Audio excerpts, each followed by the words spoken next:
You're listening to Speaking Sidemount, the podcast where we talk all things sidemount diving, from equipment, skills, techniques, and sidemount diving expeditions to interviews with some of the world's top sidemount divers. Whether you're new to sidemount, been sidemount diving for years, or just want to know more, this is the place for all things sidemount. I'm your host, Steve Davis. Let's get wet.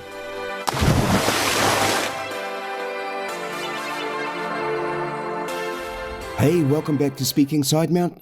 I'm Steve Davis. This episode is brought to you by our brilliant sponsor XDeep and by the patrons of Speaking Sidemount. Huge thanks to both for their support that makes everything you're about to listen to possible. Now, one of the enduring themes of Speaking Sidemount is to shine a light on applications of sidemount diving. Now, as you all know, I'm a strong believer and practitioner in diving sidemount in nearly any application or environment. But there's no doubt if you dive overheads and in particular caves, sooner or later you're going to find a space that's too small for backmount diving. Or you're going to need to lug gear far enough or over terrain where you'll want to break it down into smaller parts. This, of course, is where sidemount really shines and is the reason this podcast features many great cave divers. I'd also add while I'm on this topic that cave diving demands the highest levels of sidemount skills. Buoyancy control, trim and balance, what I call relaxed static stability, meaning the ability to be still in a confined space, and effective propulsion techniques including frog kick and the back kick. No other type of diving is as demanding in these aspects as cave diving. Now, as you will have heard in previous episodes, I draw a strong distinction between cave diving and cave exploration. Exploration requires and builds upon a strong foundation of cave diving skills and experience, but it requires much more. Aspects such as searching for prospective caves, dealing with landowners, camping in remote locations, complex access skills like single rope technique, and then there's the diving, the preparation and planning, working in teams, reading a cave, line laying for surveying the cave itself, passing unknown restrictions, and of course there may be a requirement for self-reliance or solo diving. Now add to that the mindset and discipline required, and it's quite a leap from your average cave dive. Now I've often thought about how you get started and what it takes to become an explorer. There's no doubt that leaning on the experience of other explorers is the best way to go, and by way of example, you may remember my discussion with Tamara May back in episode 60, released a couple of years ago now, where Tamara talked about Project Shunanha in Tulum, Mexico, where Robbie Schmittner, one of the world's leading cave explorers with literally hundreds of kilometers of explored cave under his belt, had pulled together a team of 6 female divers to continue his exploration in that area. Along the way, he would teach and mentor them on what, for most of them, was their first genuine exploration project.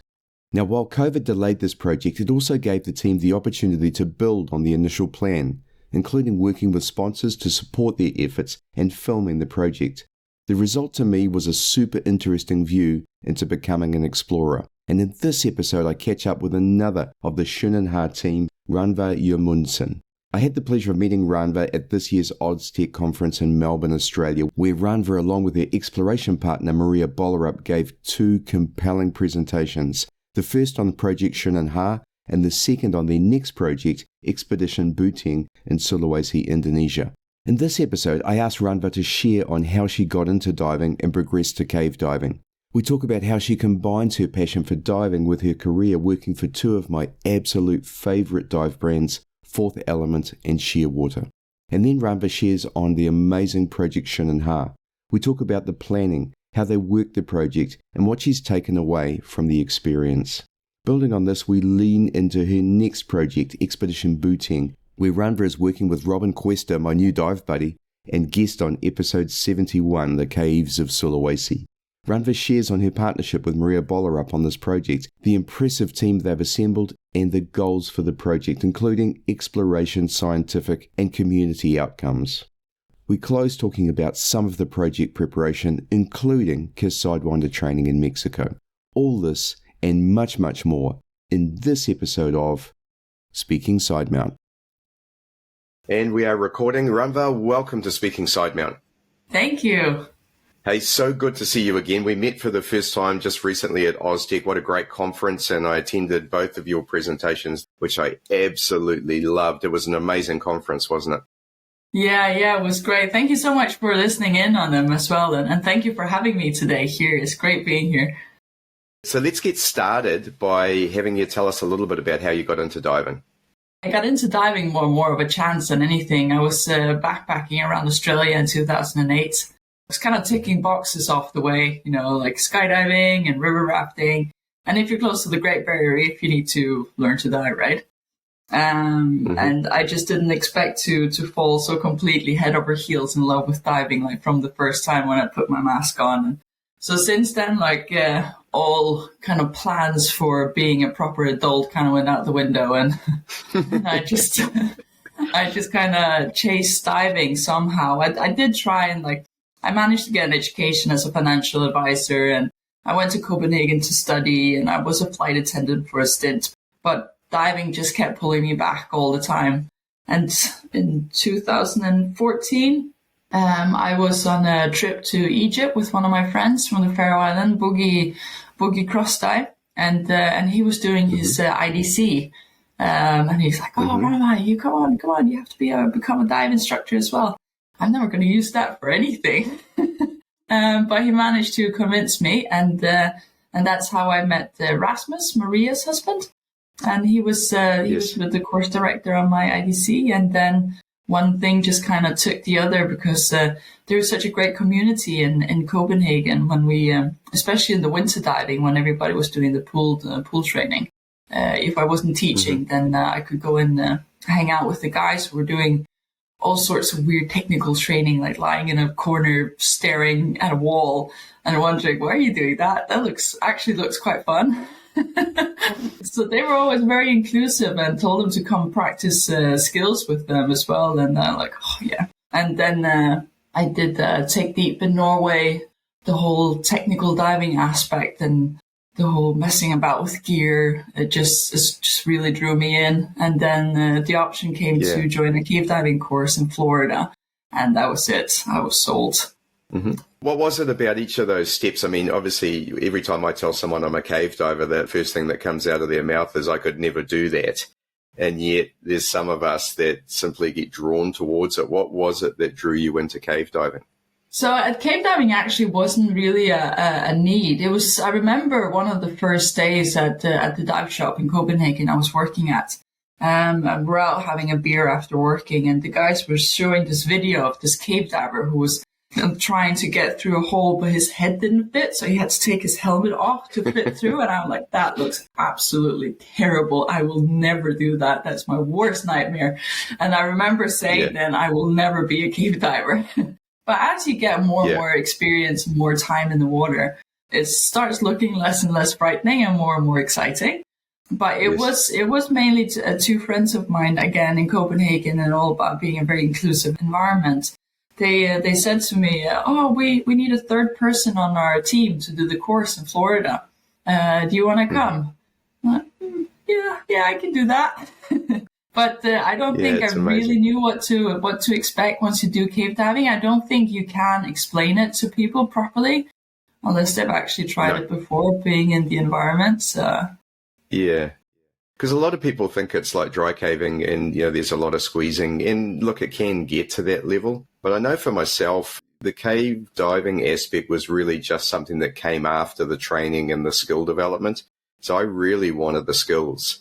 I wanted to be like Steve Bogarts, which is quite funny because, as Patrick Whitman told me, that's like saying you want to be Roger Federer, right?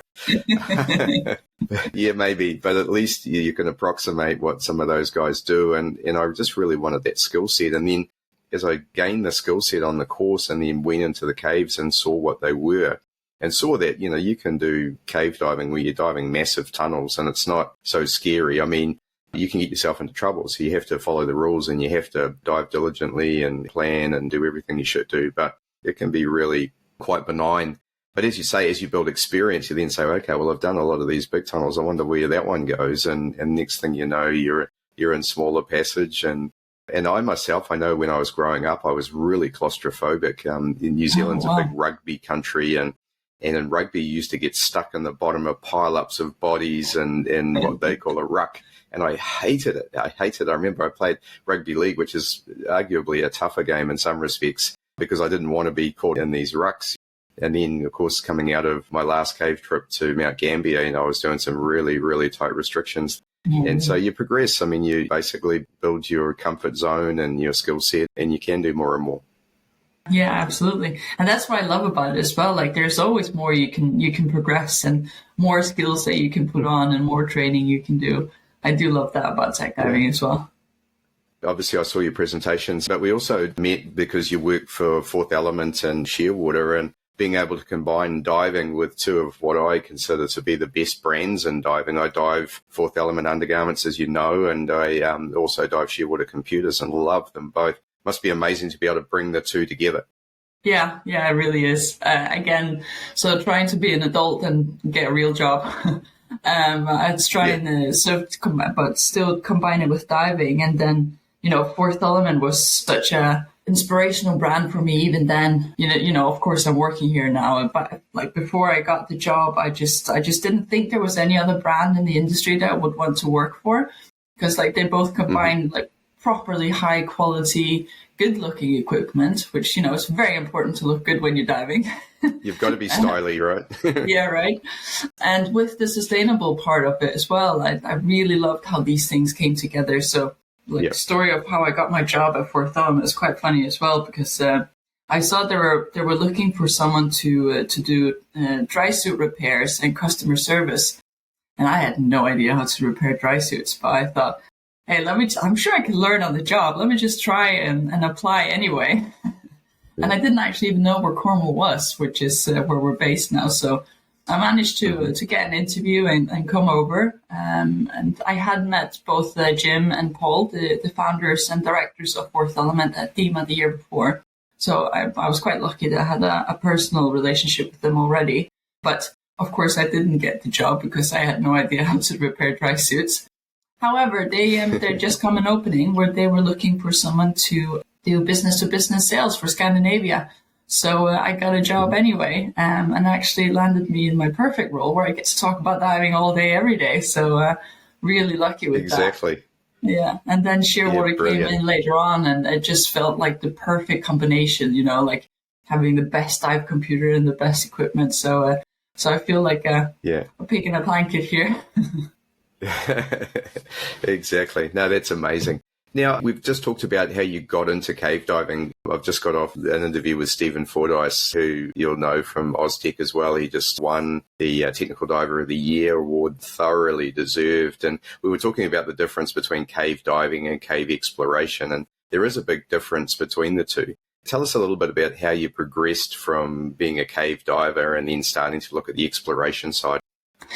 Well, to be perfectly honest, I thought I would need to dive like years and years more to even progress into cave exploration. It seemed like for me, kind of felt like the pinnacle of cave diving. I didn't see myself near good enough for it. I thought I have to gain hours and hours and hours, which of course you need to do. You need to keep up your skill set, and you need to be experienced. But it was when Robbie Smitner tapped us on the shoulder.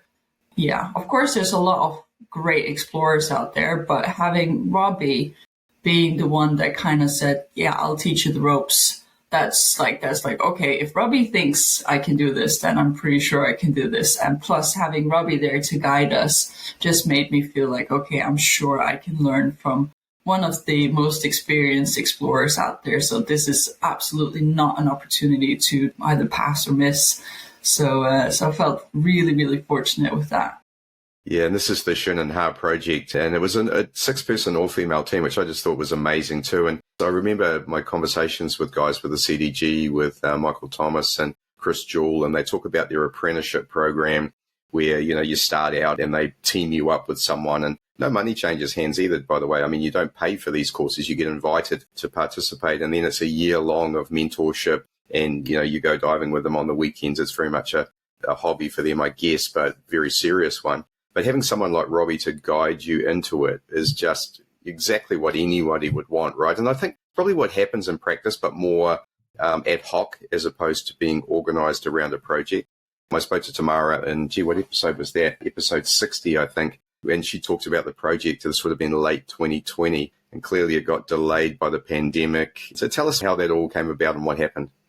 Yeah, I mean, like, as all good things come about, especially in the dive industry, it happened over a beer. We're at Thema show, and Ellen Quailers was there, and Robbie was there, Maria and I, and we were just chatting away. I mean, like, we've been coming to Robbie's for years, diving out of his old dive shop, Shabalba, in Tulum. So we knew him, especially Maria and Rasmus know him very, very well. And Ellen had been diving there, and they were talking about, they'd done another project together called the Vanilla Sky Project, and we're talking about setting up something new. And Ellen just kind of thought, like, it would be great to set up a new project. You know, of course, both to do an exploration project, but also try to get it a bit out wider in the media as well. And to do it a bit differently by having 6 girls, because that's not something that you really see. And nothing against guys at all or anything. It would just be quite interesting to see what the team dynamics would be if you had a full female team. So the shoulder tap came about at Thema. I think the only one who wasn't present at Thema was Tamara. But Julia was there as well. So we all had a chat, and it was more like Robbie saying, do you want to do a project with me? And we all said, yes, straight off the hat. And then we started planning. So Shunanha obviously was delayed several times due to the pandemic, which actually was quite a blessing in disguise, because beyond that, before the actual expedition, it was supposed to be only an exploration project. But because we had so much time in our hands and we're sat here at home, we could start planning and start developing this project. And we managed to reach out to sponsors, and we were very fortunate that Rolex decided to support our project as part of the Perpetual Planet initiative. And Robbie, on the other hand, had been developing his theory or thesis, both about the hull bush fracture, but also about what he likes to call that everything is connected, that there's a current that runs within the Yucatan, in the underground as well, that connects the entire peninsula, even like as far as up by the Chicxulub crater. And that the pollution that comes from, or the runoff that comes from the farms and from the towns and everything just kind of runs through the entire peninsula. So we were able to develop all of these things upon the project. So it actually just kind of grew arms and legs whilst we were just like sat home. That was really, really exciting, really exciting. So the project became much larger than we set out to do. And then finally, when we were able to go out there, it was a bit daunting with how many people were there, because we had like a film crew and media crew, and we had runners, and I don't know. It's still you kind of felt the enormity of it as well with the 6 cave divers. I mean, like, all of us are experienced divers, but none of us, I was definitely an exploration virgin, and so was, I think Ellen hadn't done an exploration before, neither had Melody. But, Tamara, Julia, and Maria had done some, but I think we're all just a bit daunted by all of these people who had to follow us along. But when Robbie on the first day of the project was explaining to us his theory about how everything is connected, and that what we really need to do is to try and shine a light on this issue on the Yucatan and on the problems that are there, because they're doing so much work on the coast to try and save the corals, but it's kind of putting a band-aid on a bullet wound if the pollution is coming from inland, just running back out in the ocean anyway. So you need to look at it on a bigger scale. And that just kind of lit a fire, I think, in all of us, that this project actually was bigger than us. Now we were there to do a job. And that helped kind of take the focus a bit off, your internal self and your own little ego, and work on a project that had a greater purpose. And that was so inspirational and so exciting to be part of. Yeah, I can imagine. And I think part of the story is 6 divers coming together that really are new to exploration. I mean, that's something in itself. I mean, I only saw through the lens of your presentation, but seeing you come together as a team and then be split up into sub-teams, and Robbie teaching you about the purpose and his theories, and then having you start to work with the infrastructure team who are, supporting you, and then getting in the water and actually starting it and experiencing the line laying and the surveying and everything. It was just a really, really cool story. So tell us some more about how that all started out. You mentioned Robbie had given you the briefing. I'm assuming you went through some sort of planning and then some sort of team building exercise, I guess, or getting in the water together, so you figured out how to work together. Tell us how that all came together. Yeah, I mean, before the project started, the entire team got together a week early because we're all experienced divers, we're all experienced cave divers, but we're all trained by different people and diving in different environments. So we decided to get together and just dive for a week and to synchronize our techniques and to make sure that we're all doing it the same way. And then just gain some hours on the water together and actually just, it was an amazing time. I mean, I don't know if it's a female thing. I doubt it. I think we also just lucked out with having such a great team because we all got on a house on fire. So yeah, we just spent a full week diving together, just getting properly ready for the expedition, getting the headspace right. And we did some long and I wouldn't say super challenging dives, but there were long dives where we spent together and just made sure they were all synchronized before the first day of the project. Great. And so tell us a little bit about what you started to learn as Robbie was guiding you into this project. What sort of things was he teaching you? Yeah, so you touched on that a little bit, but he taught us how to do survey, but he was doing it the old school way with compass and with measuring depth and all of that. So not using the Nemo or anything. He felt it was important that we understood the basics of exploration, where it started. So all equipment can fail. So if you are out in the field and something happens with your Nemo or whatever else tool you might be using, then you can still go back and just go use the old trusty compass. And he was also explaining why, especially for the Europeans, that was a bit odd that we had to change one of our computers to measure in feet because all of the depth ratings or the survey data is measured in feet in Mexico. And the reason behind that is because the Americans came down and started exploration in Mexico. And of course, they do the imperial system. So you just kind of continue doing that to make sure there's a consistency with the data being collected. And then he was explaining to us how to lay the line. Of course, we're all trained in laying the line, so it's safe and it's not caught and it's not in the way. But he was telling us that it's important to lay the line so it follows the contours of the cave, or so you can get a more accurate reading of how the cave develops. That was really exciting in itself. But one thing that did surprise me, I thought the exploration part of the diving would be the most time-consuming one. But he was giving us proper warnings and saying the exploration is the thing that takes the shortest amount of time, is the collecting of the data or surveying on the way back out. That can take a long time, especially if you count your knots wrong, you have to swim back and do it all over again.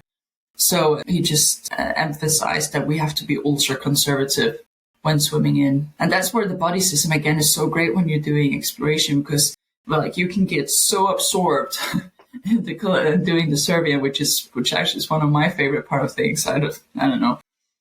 So having your body just make sure, keeping an eye out for gas and time and get you to stop when time to stop and get you back out again. Exactly. Yeah. So I guess it's a case of swimming really slowly when you're doing the exploration part. Don't go too quickly, and then make sure you've got. So you're certainly not working thirds, I would assume, on dives like these either.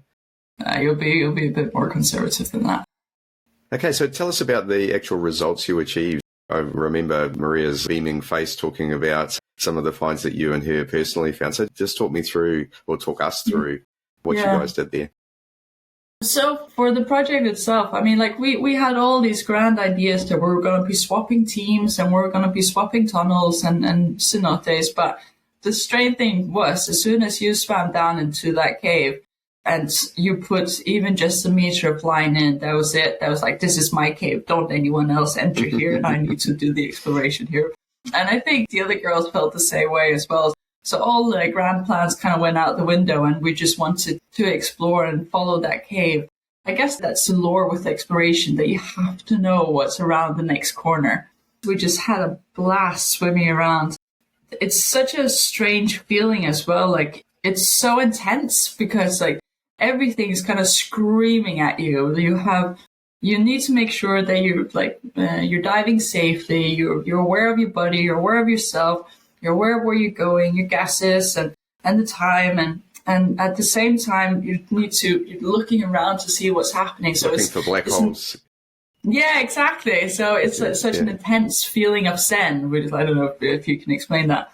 But especially swimming in was slowly, it was quite a challenge because once we started, we were like, oh my God, this is so exciting. And then trying to keep calm and have our wits about us. And Maria got so excited when we first started that she literally had to put her reel down and clap her little hands a little bit. And then take a couple of sanity breaths and like, okay, be cool. And then started going again.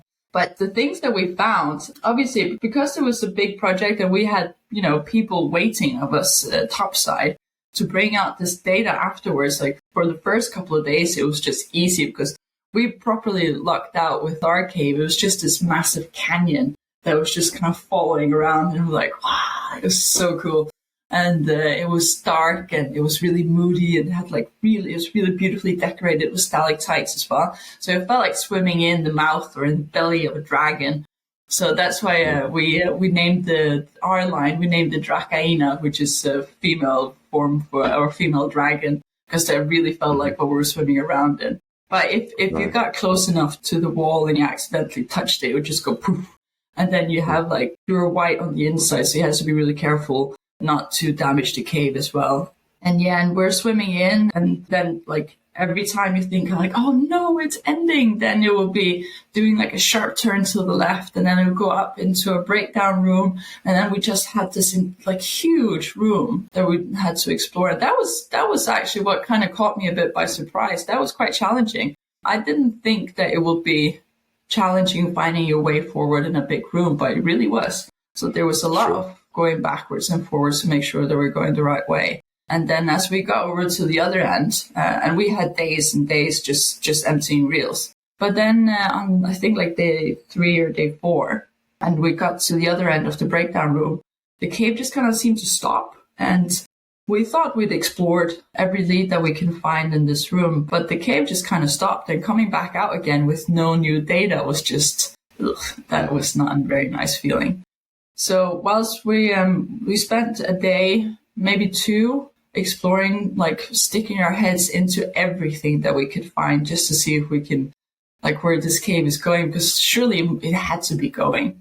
But it was quite heartbreaking, actually, not bringing out more data, because that felt like that was the tangible thing that to bring out after this project, is the data to bring it back.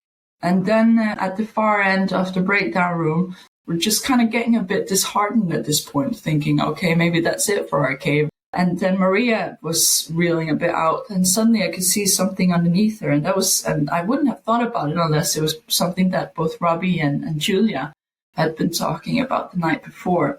Obviously, the water levels have been rising and falling for the last many, many thousand years. And the last time this section, or this depth, which is about 12 meters, would have been dry, was about 10 to 12,000 years ago. And because the entire peninsula is karst, so the fresh water lies underground. So they say you find lots of animal bones and other things is because both animals and humans are believed to have ventured into the caves in search of fresh water. And they would build little cairns or way markers within inside these caves to find their way around. And then, and I could see Maria swimming over something that just looked so out of place. It was a stalactite that was piled on top of each other, but it couldn't have fallen down like that. And then looking up under the ceiling, and it was clear there was no stalactites, nothing.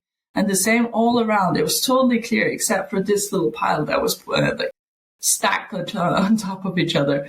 And I couldn't believe that. It just felt like this signal from the past, saying yes, you are going the right way. Come in further, just backing us further into the cave. And even on that day, we didn't manage to do any more exploration, but we got so excited by this and started looking at the cave totally differently. And then we started seeing what we believe to have been an old fireplace. Of course, because there was burnt charcoal, and that could have come by wood forest fires up top and had been washed down through the cave.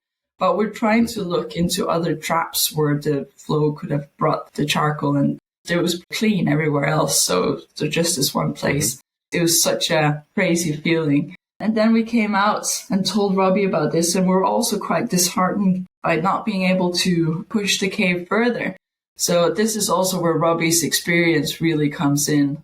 He's got a near superhuman feeling for caves and how they kind of run. And he's like, girls, if you think it's there, it's there. So he did kind of come with us in the cave for the next dive and just explored some leads to make sure we hadn't missed anything. And he's like, no, you've explored everything. Just follow your gut. If you think it's there, it's there. And then we went back in like full of like, this is the day, this will be the day to do it. And then got back to the cairn. And then we really like, okay, let's just try everything now. And then on top of this little ledge, there was, looked like just to be a wall. There it was. And then it kept running. And we had this goal because we could see as the map was developing day by day that we're inching closer and closer to what was actually an existing cave that Robbie had already explored. So we had this goal of trying to connect them together. And on that day, we managed to do that. And we connected onto the other cave. And it was just amazing feeling. Yeah, brilliant. I talk to a lot of explorers and they'll all tell you that 90% of their exploration projects don't pan out. So there's a lot of frustration that you experienced, and that's kind of normal. And then to go on your first project and be able to connect the cave system on your first project is just stellar, isn't it? Yeah, it was so cool. We were also really lucky with our cave. Like it was probably one of them that ran the longest. Ellen and Julia had teamed up and they were at the other cenote, which was called the Swamp Cenote. And you can imagine why, because at the start of every single dive, they had to wade through like thigh-deep mud just to get over to the cenote. And they were doing that happily day by day. And Tamara was there as well, like her boots keep getting sucked out of the mud when she was trying to wander over to the opening. Yeah. But that was a totally different cave. It was still black, but it was a lot tighter, so more restrictions. It was not running as clearly as ours, but they were doing a lot of exploration, but a total different type. And so it was so exciting every day to come back and put the data into the program and see how your caves were developing. So at the end, I think we surveyed and explored around 3.2 kilometers of new cave. And if you look at the map, it's just clear around the rest of the area, and there's so much left to do. And we just put like a tiny little extra piece on the puzzle and then passing the torch onwards to the next team to build on a network. Sure. So this will go on to another team now. That's not something you see yourself going back to? I don't know what's actually in the works at the moment. We're heading over to Mexico in December again. So, but this is for training. We'll have a catch up with Robbie and see what he's working on next. There's nothing tangible in the works at the moment. I doubt he will have been able to keep his head out. Oh, for sure. Yeah, you'd probably go back and find there's another 5 kilometers in there or something. Yeah. Brilliant. So given this was your first exploration project, you must have learned a lot. What were your big takeaways from that experience? Oh, where to even begin? I think one of them really is teamwork, because it's beyond normal diving. Like tech diving is probably not ever really normal diving, but teamwork is always important. But it felt even more so in this project, because especially when it's that long. I think we did about like 9 or 10 days diving.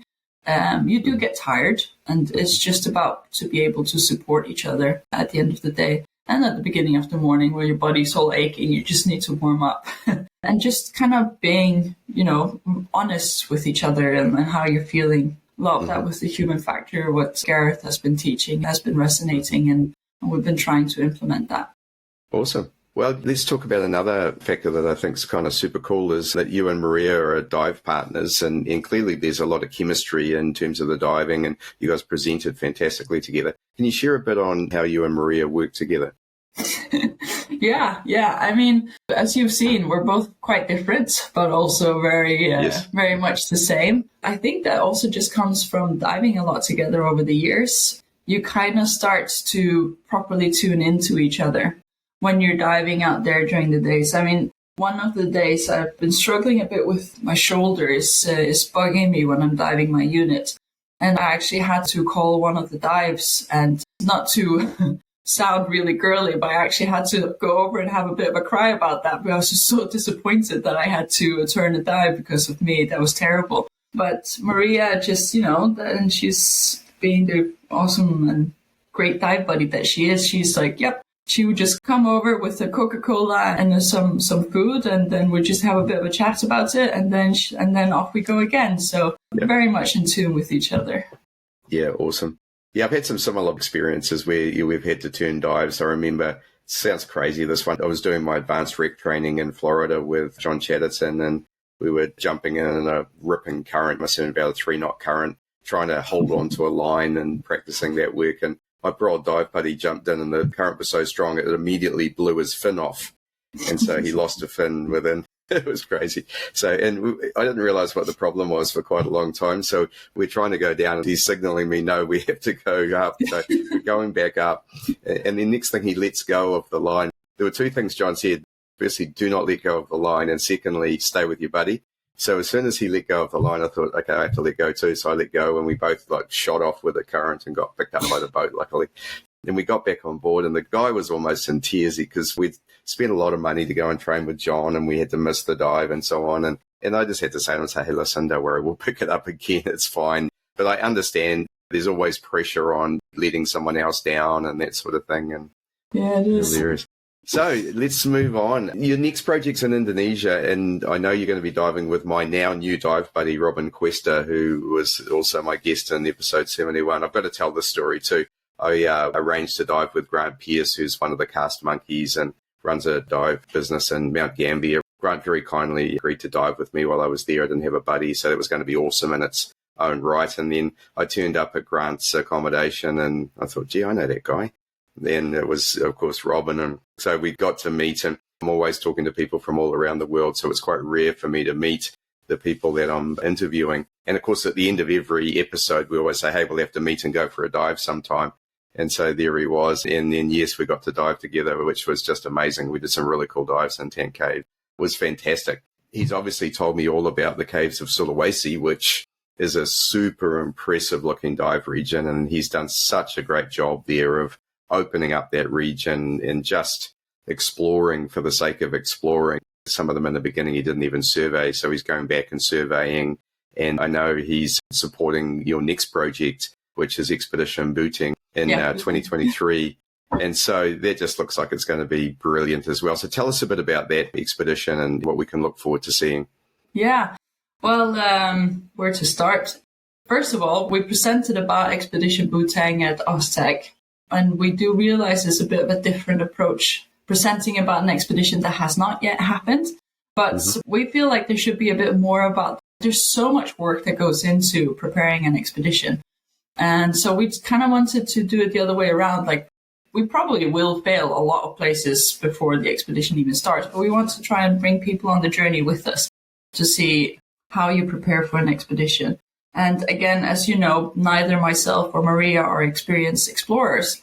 However, we have a passion, and dare I say, the courage to start things up. So we know the people who are experienced, and we're able to assemble the team, and we'll happily put in the hours and hours of grunt work that goes behind of arranging such an expedition. So that's what we're doing. And again, you said about Robin. Maria, the last thing she did before COVID was that she and her husband Rasmus and Pete Mesley went to visit Robin in Bao in southeast Sulawesi, where they went on an exploration trip with him and tried to do the kind of exploration that he did.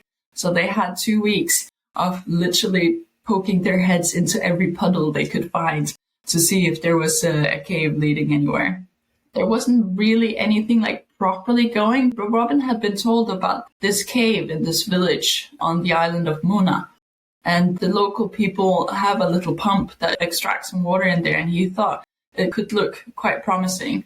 And in they went, and it just turned out to be this amazing, enormous cave system. They explored until they ran out of line, really, and that was it.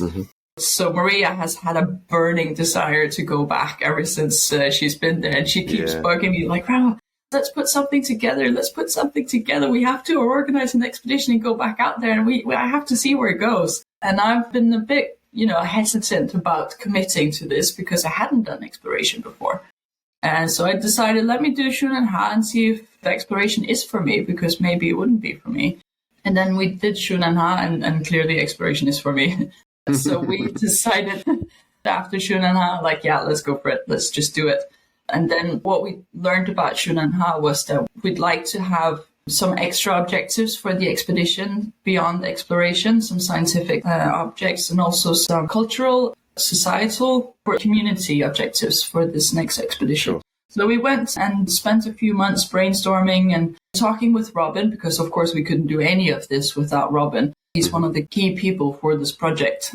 And we went backwards and forwards and trying to figure out what is it that this village needs and this area. And so we slowly started developing the objectives. So the Expedition Butang, which will be taking place in October in 23, is, of course, exploration, but we're also working with the local university, one of the most prestigious universities in Indonesia, called Gajah Mada University, which is based in Yogyakarta. So we came to them and said, here's a group of cave divers. Do you have any science that you'd like us to do for you? And they were very excited and jumped on the idea straight away. So they've written a synopsis of science that they want to do. So we're working with Dr. Iko, who is one of the leading experts within karst and hydrology, and he's putting together a team as well. And the other name for Muna, or in Indonesian, which I don't know how to pronounce, is that it's called the Island of 1,000 Caves. So there's huge potential there, not just for the actual cave, but also for the dry cave sections. But what they're kind of struggling with in the area is access to their own fresh water. They do know it's there, but they don't know how much is there. They don't know what the quality is. So we're going to go and do some water sampling and establish a baseline that can hopefully be used further out of Indonesia. And if you've been talking to Robin, you can see that there is probably unlimited exploration potential all over Indonesia. So having a baseline that can be established for the aquifers out there is really important. But there's also like biospeleology. There's belief that there's some organisms, both the Stygofauna and Trigofauna, that might be discovered there. So there's a lot of exciting opportunities. But the local government has also invited us to come, and the local head of tourism, because they can see the potential of cave diving tourism in the area. And they're quite close to Wakatobi, so they've seen the great potential for revenues, because this is quite a poor region as well, so they don't have that many revenue streams either. So they're quite excited about establishing, hopefully, ecotourism and sustainable cave diving tourism. It's starting to begin now as well. There's another center in Bao, I think, called Rock and Roll Divers, who are doing some great work too. But yeah, like anything we can help to shine a bit of a light on the region and help them get some more cave diving tourism. But mainly it's about the conservation and preservation of the aquifer there, and for the locals so they can get some access to the fresh water. Currently, the well that's there is controlled by a local landowner, so they have to pay quite a large fee to extract their own water. And when Maria and Robin and Rasmus were there, they were showering in brackish water, which is a bit strange when they're on top of this huge aquifer. We have a cave diving team, but we also have a dry caving team. So they will be exploring and mapping and surveying all the caves around. There's 2 really big dry cave systems, but at the same time, they'll also be prospecting for new entrances into the cave. Again, it's a project that's got quite a lot of arms and legs, but we've been really, really fortunate that we, of course, have Robin there, who's the key person linking us to the Indonesians, with Robin speaking Indonesians, but also we've been very lucky with the team that we've assembled around us and who are ready to go. I think you've drawn them in. So let's talk about the team, because I know Natalie Gibb is heading the dive team, which is just amazing. I mean, a woman of that experience and caliber, and the exploration she's done with Vince in Mexico is just immense. So tell us a bit about the team and who's coming together.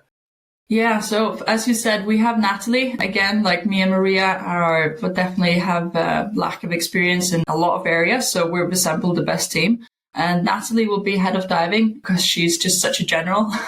She's amazing. Both Maria and I did a project with her a few years back where we did a docu-marketing about cave diving. It was a project headed by Paralens called Unexplored, where we just talk a bit about what cave diving means to us. But it was Natalie who was organizing all of the logistics and did all the filming and the photography. And we were blown away by her skills and like how organized she was. So when we talked about who should be head of diving, there is no doubt about it. It had to be Natalie. And then doing all the science and the exploration, that's a part of it. Like, we couldn't think of a better name than Jill Heinerth, a personal hero of mine as well. Plus, she was one of my sponsors to help me get into the Explorers Club. So I proper worship her. So when we reached out to her, we thought, like, let's just put together our dream team and then just ask and see if they want to be part of it, you know. And she just said yes on the drop of our hat. And we were like, oh, shoot. Jill said yes, we better make this happen now. So she will be doing the head of science. And then we thought cave photography, like, oh, who would be good to do cave photography? Alex Dawson would be pretty good doing that. And then we asked him, and he's like, yep, not a problem.